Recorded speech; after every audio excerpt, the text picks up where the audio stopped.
videom gəlsin can deyən müəllim dərs öyrədə bilməz deyənlərə. Uşaqlar, fikir verirsinizsə, mən çox nəticə paylaşmıram. Sadəcə bəzi nəticələr olur ki, deyirəm onları paylaşmasam olmaz. Bu iki nəticə də onlardandır. Amma real imtahanda bütün nəticələrimizi paylaşacağam. Uşaqlar, sizə 2 dənə imtahan nəticəmizi paylaşacağam. Biri 11-ci sinif şagirdimin OTK nəticəsidir. 25 sualdan 25 Bu haqda danışmağa belə ehtiyac yoxdur. Biri isə 9-cu sinif şagirdimin OTK nəticəsidir. 25 sualdan 23 2 sualı yazmayıb. Biri çevrə mövzusuna aiddir, keçməmişik. Birində də tənlik sualıdır, elementar bir səhv edib. Əminəm ki, real imtahanında 25 düz yazacaq. Uşaqlar, yəqin ki, nə qədər yorğun olduğumu gözlərimdən görürsünüz. Səhərdən axşama fasiləsiz dərslərdə oluram. Benim həyatım yox, arkadaşlar.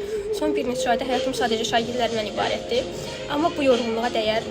Çünki bu il imtahan nəticələrimiz çox danışılacaq. Mənim imtahan nəticələrim ətrafım tərəfindən həmişə çox danışılır. Sadəcə bu dəfə Instagram və TikTokda da nəticələrimiz çox danışılacaq.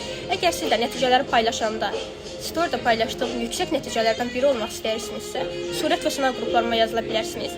Əgər qısa müddət ərzində yüksək nəticə əldə etmək, sırf buraxılış imtahana düşən tipli suallar üzərində hazırlaşmaq istəyirsinizsə, surət qruplarım tam sizin üçündür. Nəticələr üçün Instagram storylərimi izləyə bilərsiniz. Sınaq qruplarımız üçün sayılı ödəniş cəmi 20 manat təşkil edir. Dərslərlə bağlı ətraflı məlumat və qeydiyyat üçün mesaj bölməsinə ad, soyad, oxuduğunuz sinifi qeyd edin.